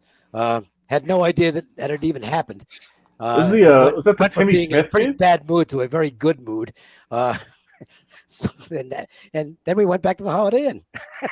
There you go. You know where I watched that game? I watched that game, Dave, at the Shark Club. Wow. Oh, wow. They had they lowered when they would take breaks and they lower the big screen and they do the light show, whatever. They had the big screen down and they were showing it for just the employees, whoever were in there getting ready for to open the club later. So, and I remember I was in there, and you know who I watched it with? Derek Roy. Remember Derek Roy? Sure. That's the sports dude. Yeah, sports dude. That's right, sports dude. He was the DJ there. Rest in peace, Derek. Groovy Doctor, right? Didn't it go by the Groovy Doctor? He's got like 17 nicknames. Superstar sports dude. Superstar sports dude. Well, that was his on-air radio sports personality, but I believe the DJ was the Groovy Doctor or something like that. Yeah. He was on the radio, and then he did a lot of old Shark Club, Sneakers, Stakeout. He was at several different of those clubs. The alternative. Oh, he was all over the place. Yeah. Dave, did you say you went to Scandia or to Spring Fever? No. Oh man, not bringing up Spring Fever again. No, it was Scandia. Willie was at Spring Fever waiting for you. The last time I got a really bad cold was thanks to Mary Monica. She invited me to her family's house in Palm Springs for Christmas. And her brother, one of her brothers, it's a big family. One of her brothers is a chef, and it's unbelievable food out there. And they had sake. Yeah. And I drank quite a bit of sake and ended up going outside and just falling asleep on a 35-degree night in Palm Springs. Fell asleep in the yard and managed to get myself a pretty good cold out of that, thanks to the sake at Mary Monica's house. Is Mary Monica on Facebook? No, I don't know where she is. I lost touch with Mary years and years and years ago.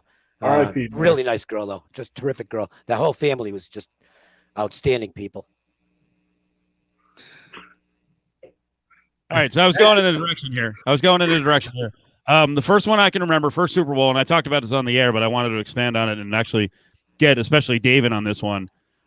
First one was Rams and Steelers, Super Bowl 14. It was a 79 season going into 80. The Rams made it. It was one of the worst years of the 70s, which is kind of amazing. The Rams were fucking awesome in the 70s, but they weren't as awesome as the Vikings and the Cowboys. I talked to Jack Youngblood today, and he was like, yeah, it was our quarterback, man. We just never had the quarterback. And so my recollection of that season, well, not the season, but reading back on the season. Ferragamo, wasn't it? That's what happened. Pat Hayden went down.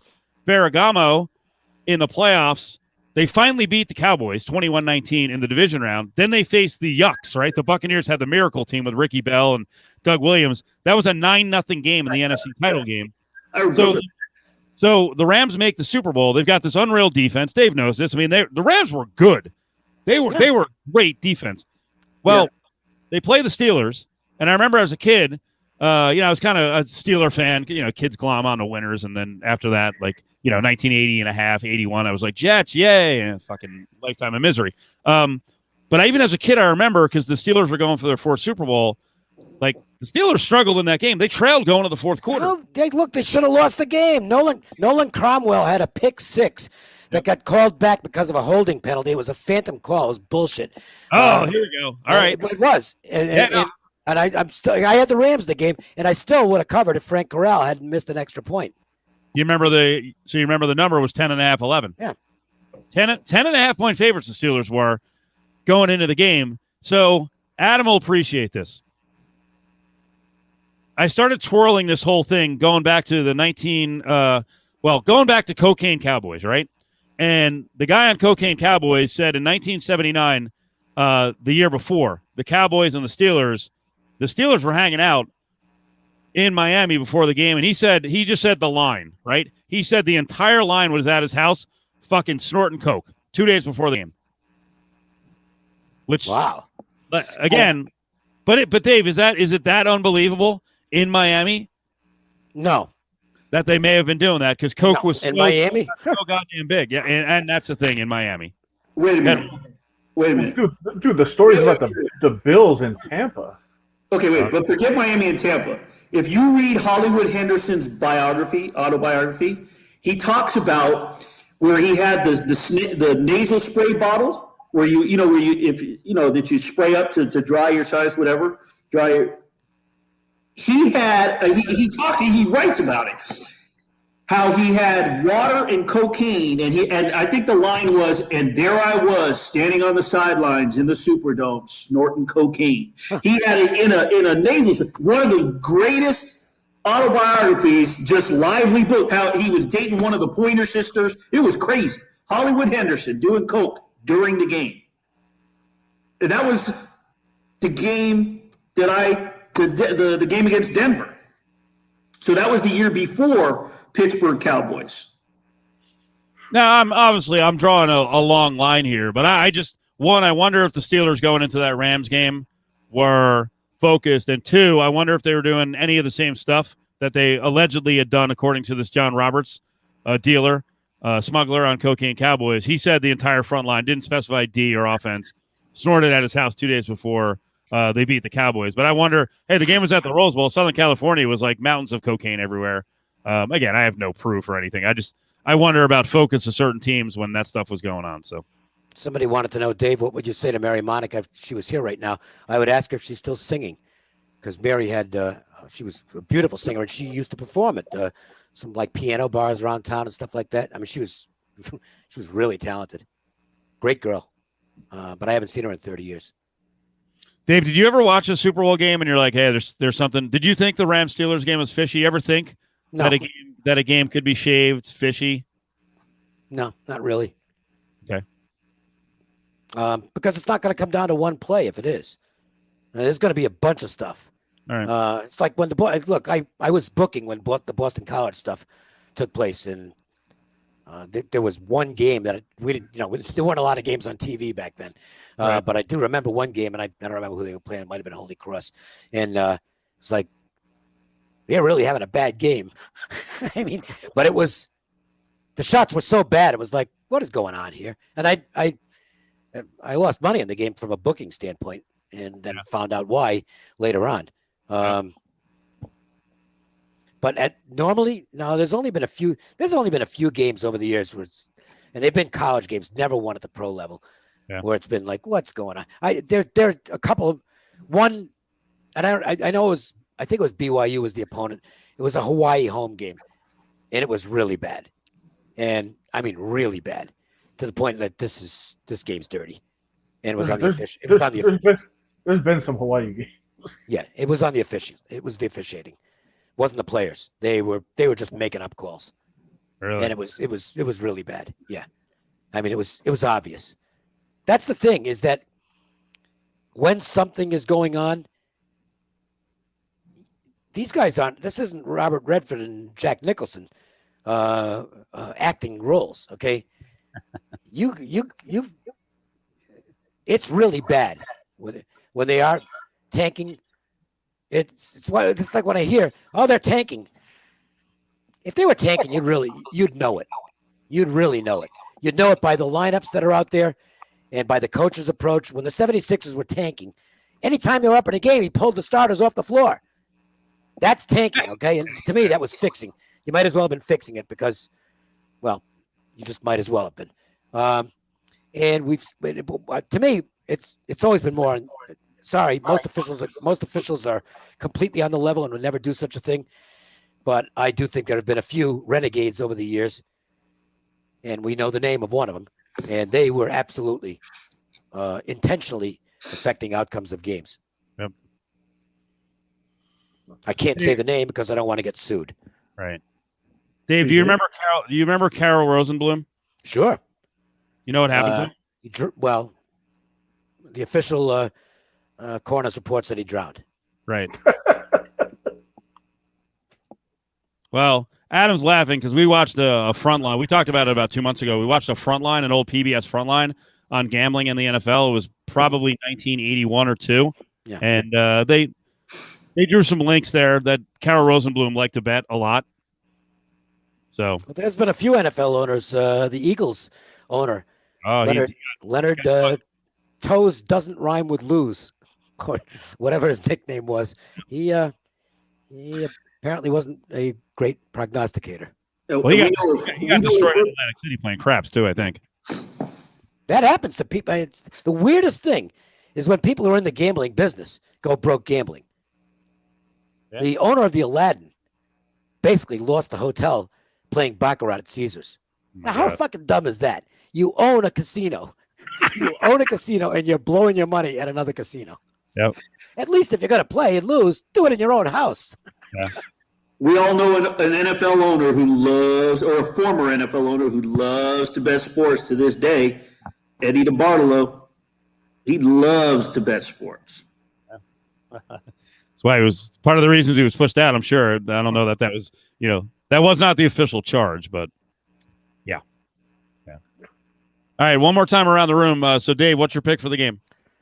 I took the Bucks +3 at even money. I'm not a half-point buyer. Mathematically, it's – by the way, can I just put this out there? Because it lands on 3 14% of the time. Yeah, but it's not always the favorite where it lands on 3. So it's not really 14%. You're not really getting okay, it's – I think it's like 8.5. Yeah. Okay. So, look, if buying points was a good idea, the books wouldn't let you do it. Okay, they let you do it because it's to their advantage, even on the key numbers. Just bet the game at the best number you can get. So, if you want to get 3.5 at -115 or +3 at even money, I took the +3 at even money. Dave, change your bet. Well, I will say this. I'm on the opposite side of like every show out there. So that to me is not the worst thing in the world. They might get beat 41-0. Can happen. It's one game. It's just a bet. I'm going Chiefs 34-24. Willie? I like the Bucks plus the points. I think the absolute most ridiculous bet out there, the best value that I've seen, and I don't know if it's just one book or if this is the number across the board, but I'm seeing, Adam, you may know this better, or well, Dave, you know too. I mean, is the over sacks for the Bucks alone 1.5 or 2.5? Because I've seen both. I don't know. The only prop I know is I just for fun I threw it's $100 bet, so it's not really much of a bet, but I bet at even money, will there be a roughing the passer penalty? And I took the yes for a even money bet for a big. Well, I definitely like the over. If it's 1.5, I really like the over. Regardless, I mean, if you're laying it, I think I saw 150 or 160, but I like the over sacks, and I like the Bucks plus the points. The sacks is interesting to watch because the Chiefs' offensive line issues. For those that aren't, totally focused on this game, the Chiefs are a disaster on the offensive line right now, but they've been able to fill it in. So only one guy who was the starter day one this year is starting in this game. Obviously, both tackles out, both guards out of the one guard kicks out and plays tackle. They're a mess, but watch how they approach this, because last week I thought was really interesting. They had to deal with this because Fisher got hurt last week or 2 weeks ago during the game, and they just stopped throwing the ball downfield. Pat Mahomes, 0 completions over 20 yards in that game. His average depth of target for the season was 8.5. It was 5.4 in that game. They just basically started dropping back and just dumping the ball off. Now, that works for the Chiefs because they're so explosive. Just get the ball to Kelsey, get the ball to Hill, let them go make plays. And I think that's how they're going to approach this. So that'd be one concern I would have in terms of maybe not getting a whole lot of sacks because they're just going to dump the ball off a whole bunch. But if they fall behind, they're going to have to start taking chances downfield. Then you might start to see some sacks. So that's something to watch. Now, I was all about betting the Chiefs because I think they're going to be able to handle the offensive line issues that they have. But the Reed thing really has thrown me off here. And there's a couple of reasons why.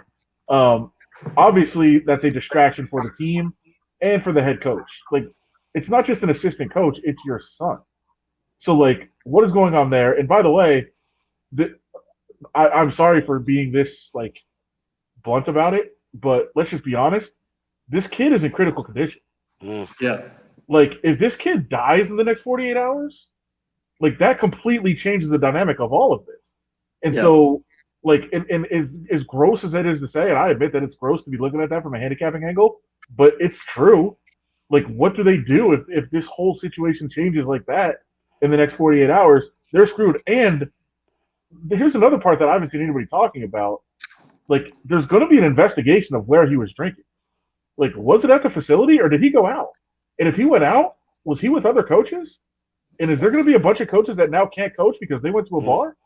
Or were they mingling at the facility? I don't know what they were doing. Well, that part, the NFL is not going to, expedite an investigation to. They're going to try to bury this fucking thing and pray to try that the kid doesn't pass away. Of course, they're going to try. Yeah, but let's see. You know what? I actually was going to bring it up here at the end that I'm not feeling great about my Chiefs pick. Adam, if I was invited by Todd Dewey to participate in the media Super Bowl poll. If I put in there something about Britt Reed, I mean, I think it's legit. Of course it is. I mean, it is. Sure, it's a fact. It is a factor. Fucking distraction. It's terrible. Yeah, and we have seen in the past that some of these bizarre distractions right before the game have an impact on the game. Okay. That has nothing to do with the Raiders. We talked to Ty Wheatley today. Was on the Raiders team in Super Bowl 37. Didn't play much, but he didn't have a whole lot on Barrett Robbins. But Barrett Robbins fucked up that whole game for the Raiders against the Buccaneers. Wasn't there another player who got caught with a hooker the night before? Eugene Robinson. Yeah, Eugene Robinson. Actually, I think he might have been the Peyton Man of the Year for the Falcons. Oh, one quick trend, by the way, and it's not mine. I read this, but I looked at it and it was accurate. The team with the worst winning percentage in the regular season in the last 14 Super Bowls, 10-4 straight up, 13-1 against the spread. And the one loser was the Falcons plus the points in overtime against the Patriots, +3, lost by 6. So the team with the worst regular season record has been covering these Super Bowls, and that would be Tampa. Also, 14th time there's been a rematch from the regular season, and the team that loses in the regular season is much better. Yep. So we'll see. Should be fun, but it's just a game. Willie, you're awesome. I appreciate you doing it and stopping off at the gym. And sorry I didn't answer your text when you were asking me. I forgot my phone. Oh, no problem. Just a quick look there. I had my battery died on the laptop, so I switched to my cell phone. But appreciate you guys having me on. No, it was fun. I'll see you at Alias Smith and Jones, man. Oh man, I'm ready. You name the old spot, I'm in there. Steve's still a little salty that he didn't get to come to Dia Moore with us. I know. Adam. It's true. No invite. That's all right. It's all right. I'm a risk. I might again after Vic. Vic and I don't get along. Reminder: this weekend, UNLV basketball is on tomorrow. It's a 1:00 tip. So Run a Rebel warm up is on at 12:30. I'm on the game doing sidelines with Curtis and John, and then Sunday morning, Adam's going to pitch in. It's JVT, Adam, John Murray, Matt Humans will be on, all at the Westgate.